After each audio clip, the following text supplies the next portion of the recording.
ਕੇਂਦਰ ਸਰਕਾਰ ਵੱਲੋਂ ਪਾਸ ਕੀਤੇ ਗਏ 3 ਖੇਤੀ ਕਾਨੂੰਨਾਂ ਦੇ ਖਿਲਾਫ ਦਿੱਲੀ ਦੇ ਬਾਰਡਰਾਂ ਤੇ ਕਿਸਾਨਾਂ ਵੱਲੋਂ ਅੰਦੋਲਨ ਜ਼ੋਰਾਂ ਸ਼ੋਰਾਂ ਦੇ ਨਾਲ ਚੱਲ ਰਿਹਾ ਹੈ। ਬੀਤੇ ਦਿਨੀ ਕਿਸਾਨਾਂ ਵੱਲੋਂ ਇੱਕ ਸ਼ੱਕੀ ਨੌਜਵਾਨ ਨੂੰ ਫੜਿਆ ਗਿਆ ਸੀ, ਜਿਸ ਨੇ ਖੁਲਾਸੇ ਕੀਤੇ ਸੀ ਕਿ ਉਸ ਨੂੰ ਅਤੇ ਉਸ ਦੀ ਟੀਮ ਨੂੰ 4 ਕਿਸਾਨ ਆਗੂਆਂ ਨੂੰ ਮਾਰਨ ਦੇ ਹੁਕਮ ਮਿਲੇ ਸੀ। ਇਸ ਤੋਂ ਬਾਅਦ ਪ੍ਰੈਸ ਕਾਨਫਰੰਸ ਕੀਤੀ ਗਈ ਅਤੇ ਉਸ ਸ਼ੱਕੀ ਨੌਜਵਾਨ ਨੂੰ ਪੁਲਿਸ ਦੇ ਹਵਾਲੇ ਕਰ ਦਿੱਤਾ ਗਿਆ, ਜਿੱਥੇ ਉਸ ਨੇ ਆਪਣੇ ਬਿਆਨ ਬਿਲਕੁਲ ਹੀ ਪਲਟ ਦਿੱਤੇ। ਹੁਣ ਇਸ ਤੇ ਕਿਸਾਨਾਂ ਵੱਲੋਂ ਜਵਾਬ ਆ ਗਿਆ ਹੈ ਕਿ ਕਿਉਂ ਉਹ नौजवान अपने बयान तो मुकर गया है। ये एक बहुत ही महत्वपूर्ण मुद्दा कल उठा बलजीत भाई, और जो हमारे वॉलंटियर्स ने ऐसे गलत लोगों को आइडेंटिफाई किया और उनको फिर पूरी प्रेस के सामने हमने बिल्कुल ईमानदारी से पेश किया। और आपने सबने देखा ही होगा कि प्रेस के सामने जो बात कर रहा था, हमारी तरफ से किसी भी तरह का कोई दबाव नहीं था। हमारे तो सभी नेता उसको पानी भी पिला रहे थे, आराम से ये कह रहे थे भाई आराम से बताओ, किसी तरह का कोई प्रेशर नहीं था। लेकिन जैसे ही वो पुलिस की कस्टडी में गया तो उसने अपना बयान पूरा बदल दिया, 180 डिग्री उसको चेंज कर दिया और हमारे ऊपर ही आरोप लगा दिए। हम पुलिस प्रशासन से 5-6 सवाल पूछना चाहते हैं और उम्मीद करते हैं कि पुलिस प्रशासन में इतनी हिम्मत होगी, इतनी कुव्वत होगी कि वो हमारे सवालों का जवाब दे। हमारा पहला सवाल तो ये है कि हमने दिया उसको पुलिस की कस्टडी में, वहां पे पुलिस उसकी वीडियो बनाती है और वो वीडियो फिर न्यूज चैनल्स के स्टूडियो में पहुंच जाती है। तो सवाल ये उठता है कि पुलिस के पास तो उसको सौंपा गया था जांच करने के लिए, लेकिन पुलिस अपना ही प्रोपेगेंडा करने लग गई। पुलिस ये जवाब दे कि पुलिस का और न्यूज चैनल्स के स्टूडियोज का क्या कनेक्शन है। अभी कुछ दिन पहले भी ये मुद्दा उठा था अर्णव गोस्वामी से रिलेटेड, जब उसकी व्हाट्सएप चैट वायरल हुई थी। तो यहां पे एक बहुत बड़ा सवाल खड़ा हो जाता है कि क्या हमारा पूरा प्रशासन जो सरकारी प्रशासन है, क्या वो न्यूज चैनल्स के स्टूडियो से मिला हुआ है? इसका जवाब उनको देना चाहिए कि ये वीडियो जो उन्होंने बनाई पुलिस कस्टडी में, ये न्यूज चैनल्स तक कैसे पहुंच गई। दूसरी बात ये है कि यदि जैसा उस लड़के ने अपनी वीडियो में बोला पुलिस कस्टडी में जाके कि उसके साथ मारपीट हुई, ये हुआ वो हुआ, तो जब हमने पुलिस को हैंडओवर किया तो पुलिस को उसका मेडिकल कराना चाहिए था। और हमारे सभी नेताओं के नंबर थे, हमारे नेताओं को बुलाते और वहां उनको बताते कि जी देखिए इसके साथ ऐसे ऐसे गलत हुआ या ऐसे ऐसे मारपीट हुई है, लेकिन कुछ नहीं बताया गया। उसका मेडिकल कराता पुलिस विभाग, और जो उसने कहा कि उसको शराब पिलाई गई, तो यदि उसका मेडिकल होता तो साफ साफ पता चल जाता कि उसको शराब पिलाई गई है नहीं पिलाई गई है। ये तो एक नॉर्मल प्रोसीजर है ना कि कोई भी जब जाता है, कोई कस्टडी में जाता है तो उसका मेडिकल चेकअप होता है, लेकिन ऐसा भी अब तक कुछ सामने नहीं आया है। बिल्कुल। और अगली बात जो हमें समझने की है, उस लड़के की बातों में जो उसने पुलिस कस्टडी में बोली, उसमें बहुत बड़े कॉन्ट्राडिक्शन है। एक तरफ उसने बलजीत भाई कहा कि उसके साथ मारपीट की गई, उसको लटका के उल्टा रखा गया। दूसरी तरफ उसने बोला कि उसने 112 नंबर पे फोन भी किया, पुलिस को कॉल किया। अब एक नॉर्मल सी, एक कॉमन सेंस की ये बात है, यदि सच में कोई उसके साथ मारपीट करता तो इतनी समझ तो सब में होती है कि सबसे पहले उसकी तलाशी लेके उसका फोन जब्त कर लेते कि ये किसी को बता ना पाए। तो ये कैसे हो गया कि उसके साथ मारपीट भी हो गई और उसने फोन भी कर दिया? तो ये बात अपने आप में कॉन्ट्राडिक्टरी बात है और ये साबित करती है कि वो लड़का पुलिस कस्टडी में जाके जानबूझ के झूठ बोल रहा है, या पुलिस का दबाव है या फिर कोई और कारण हो सकता है। अगली इसमें समझने की बात यह है कि इससे पहले भी जब ऐसे वाकया हुए थे, जब एक राम प्रकाश नाम का लड़का पकड़ा गया था जो नौजवानों को उकसाने की कोशिश कर रहा था, जो पता नहीं AK-47 की बात कर रहा था, RDX तक की बात कर रहा था, जब उसको पकड़ के पुलिस को हैंडओवर किया गया, उसका FIR नंबर 652 है। हमने कहा कि इसकी जांच करके इसको बताया जाए हमें ये कि किसने भेजा है इसको, ये कौन है, किसके इशारे पे ये काम कर रहा है, यहाँ पे किसके इशारे पे ये हमारे आंदोलन को बिगाड़ने की कोशिश कर रहा है, ये हमें बताया जाए। ये घटना थी 27 दिसंबर की, FIR हुई 29 दिसंबर को, लेकिन आज जनवरी आ गया, हम 23 तारीख को हैं अभी, और अब तक यह नहीं बताया गया कि उसकी जांच कहां पहुंची, क्या जांच में हुआ, वो लड़का कौन था, वो किसने भेजा था। तो ये अपने आप पुलिस में सवाल खड़े कर देता है। इससे पहले 2 दिसंबर को कुछ लड़के और लड़कियां यहां पकड़े गए थे, उनको भी पुलिस को हैंडओवर किया था और ये कहा था इनकी जांच करके बताइए ये किसने भेजा है, लेकिन उसके बारे में भी अब तक कुछ भी नहीं बताया गया।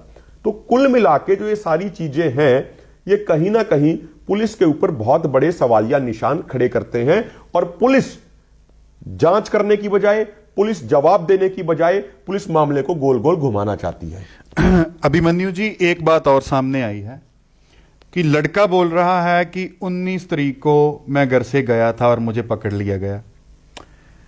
लड़के की मां का आज बयान सामने आया है। उन्होंने मीडिया में बोला है कि वो 20 तारीख को गया था घर से। लड़का बोल रहा है मामा के घर गया था। उनकी मदर बोल रही है कि मामा तो है नहीं और उनके साथ हमारी बनती नहीं।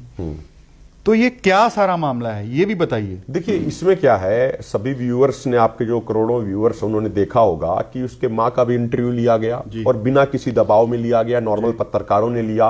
उसमें उसकी माँ ये कह रही है कि वो तो 20 तारीख को गया था और जो मामा है उसके, वो मामा तो एक्सपायर हो चुके हैं और अभी उस परिवार से इनका कोई संपर्क नहीं है।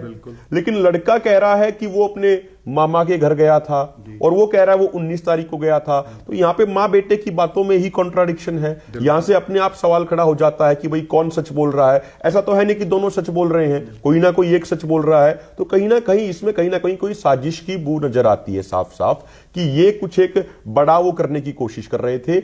और बड़ी महत्वपूर्ण, ये कोई इतना आसान या कोई इतना कोई छोटा सा मामला नहीं था जितना पुलिस ने एक तरीके से रफा दफा करने का प्रयास किया। आज के दिन देश के करोड़ों किसान इस आंदोलन में शामिल हैं और एक ऐसा बड़ा सनसनीखेज खुलासा मीडिया के सामने हमने तो ट्रांसपेरेंट तरीके से किया। हमने तो उसकी कोई वीडियो बना के कहीं नहीं भेजी, हमने तो मीडिया के सामने लाया कि मीडिया उससे सवाल करना चाहे तो सवाल करे, उसमें भी हमें कोई ऐतराज नहीं था।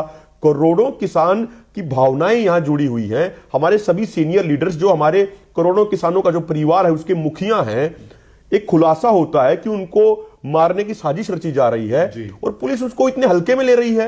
ये तो एक बहुत बड़े लेवल पे जांच होनी चाहिए थी इसकी, और उन्होंने मामले को रफा दफा कर दिया। और बलजीत भाई, एक और महत्वपूर्ण बात जो उस लड़के ने प्रेस कॉन्फ्रेंस में बोला, ये तो बाकायदा उसने अधिकारियों का नाम लिया है कि भाई इस थाने का एसएचओ प्रदीप सिंह नाम का है कोई, और वो इस तरीके से वो कर रहा है, उसने ये काम किया है, इतने इतने हथियार बांटे गए हैं। उसने सारी बातें एक एक करके बताई। और उसने 3-4 साल पहले जो हरियाणा में घटना हुई थी एक जो आंदोलन के दौरान, उसमें जाट आंदोलन के दौरान उसने ये कहा कल प्रेस कॉन्फ्रेंस में कि उसमें भी वो इन्वॉल्व थे। तो भाई ये एक अपने आप में एक बड़ा गंभीर सवाल खड़ा हो जाता है कि इसके पीछे एक बहुत बड़ा कोई एक सोची समझी साजिश रची गई थी और सोची समझी साजिश के तहत उसने ये चीजें की थी और जो चीजें किसानों की सजगता के कारण एक्सपोज हो गई। एक और बात बड़ी जो पुलिस के ऊपर सवालिया निशान उठाती है, रात को कुंडली थाने का एसएचओ डीएसपी उसको लेकर जाते हैं। आज जब हम थाने में जाते हैं तो वो बोलते हैं पहले कि हमें तो पता ही नहीं, और बाद में जब हम थोड़ा जोर दे के पूछते हैं तो वो बोलते हैं कि वो तो कोई और पुलिस स्टेशन उसको ले गया, राय पुलिस स्टेशन जो समथिंग ऐसा नाम बोला कि वो ले गए। तो हमारे पास तो उनकी वीडियोस भी है कि जब वो लेकर गए हैं। तो ये क्या चल रहा है, कैसे वो डिनाई कर सकते हैं? जांच करने की बजाय वो हम ही को गलत बोल रहे हैं कि कुंडली थाने की, ये कुंडली थाने के यूरिसडिक्शन में आता है, और कुंडली थाने वाले बोल रहे हैं कि हम लोगों को नहीं पता, वो कोई और थाना लेकर गया। देखिए, जो हमने जो पहले भी बात करी और जैसा आपने एक और ये बताया, एग्जाम्पल दिया, इससे ये साफ होता है कि पुलिस प्रशासन कुछ ना कुछ छुपाना चाहता है। जो बात मैंने पहले कही कि भाई ये तो चलो कल की घटना है, हमने जो लगभग जिन घटनाओं को 1 महीना हो गया अब तक उनकी कोई जांच नहीं हुई, और ऐसा नहीं था वो कोई छोटे मामले थे, कोई वो बड़े ही संगीन मामले थे, बड़े ही गंभीर मामले थे, देश के करोड़ों किसानों की भावनाओं का सवाल था वो। हम आज जिस कारण से आज पूरी दुनिया में हमारे किसान आंदोलन की चर्चा हो रही है वो है हमारी शांति और एकता। पूरी दुनिया में हमारी वाहवाही हो रही है। कोई व्यक्ति आके हमारे आंदोलन में घुस के हमारी शांति को बिगाड़ना चाहता है, हमारी शांति को भंग करना चाहता है, और वो भी जब 26 जनवरी को हमने इतनी ऐतिहासिक गणतंत्र ट्रैक्टर परेड का घोषणा कर रखी और उसका आयोजन होने वाला है, तो उस मामले को पूरे तरीके से गंभीरता से लिया जाना चाहिए। 26 जनवरी लोकतंत्र का सबसे बड़ा पर्व होता है। बॉर्डरों पे करोड़ों लाखों किसान बैठे हैं और उसके बावजूद पुलिस उस मामले की गंभीरता को नहीं समझ रही है। यह बड़ी हास्यास्पद बात है और पुलिस प्रशासन पे बहुत सवाल खड़े करती है। क्या आपको लगता है कि पुलिस इसमें सही जो जांच है, वो बनती जांच है, वो करेगी, और जो किसानों के सामने उस लड़के ने बोला है और सारे मीडिया के सामने बोला है कि इसकी सच्चाई सामने आ पाएगी? देखिए, ये एक बड़ा गंभीर सवाल है।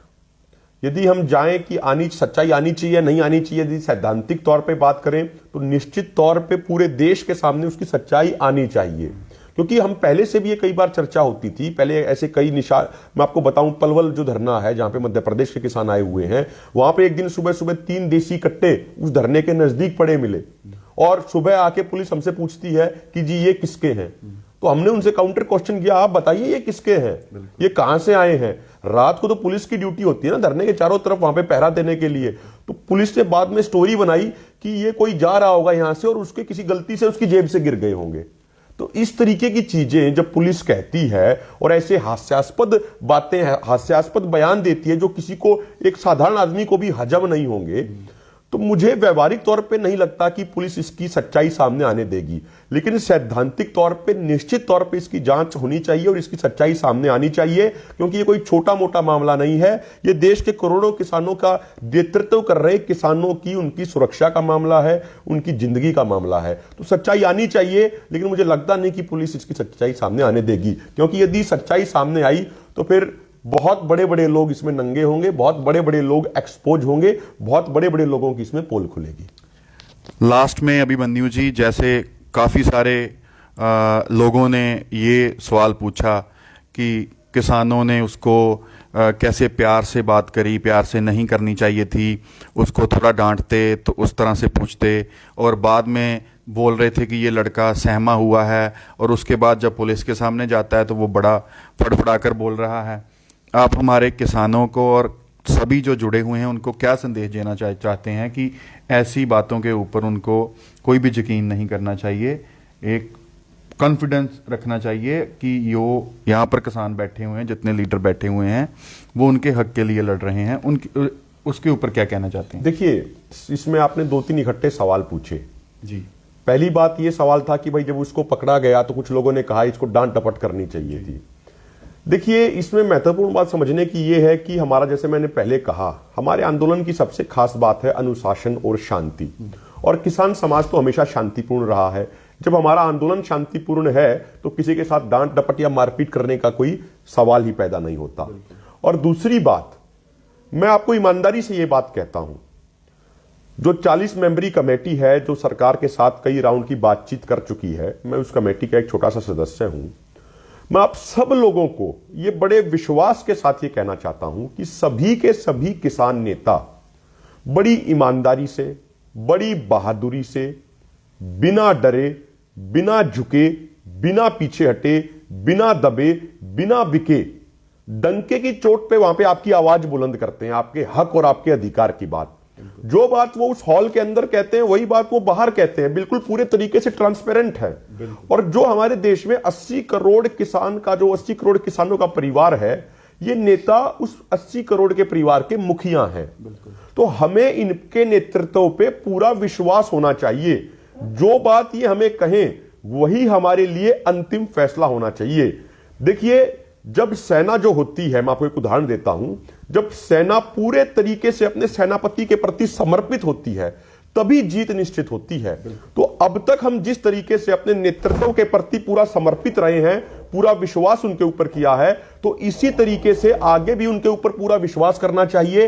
और मैं फिर ये कहूंगा कि हमारे सारे के सारे नेता बड़ी ईमानदारी, बड़ी बहादुरी से हमारी आवाज बुलंद कर रहे हैं और हमें उन पर विश्वास बनाए रखना चाहिए और इसी तरीके से आंदोलन को आगे बढ़ाना चाहिए।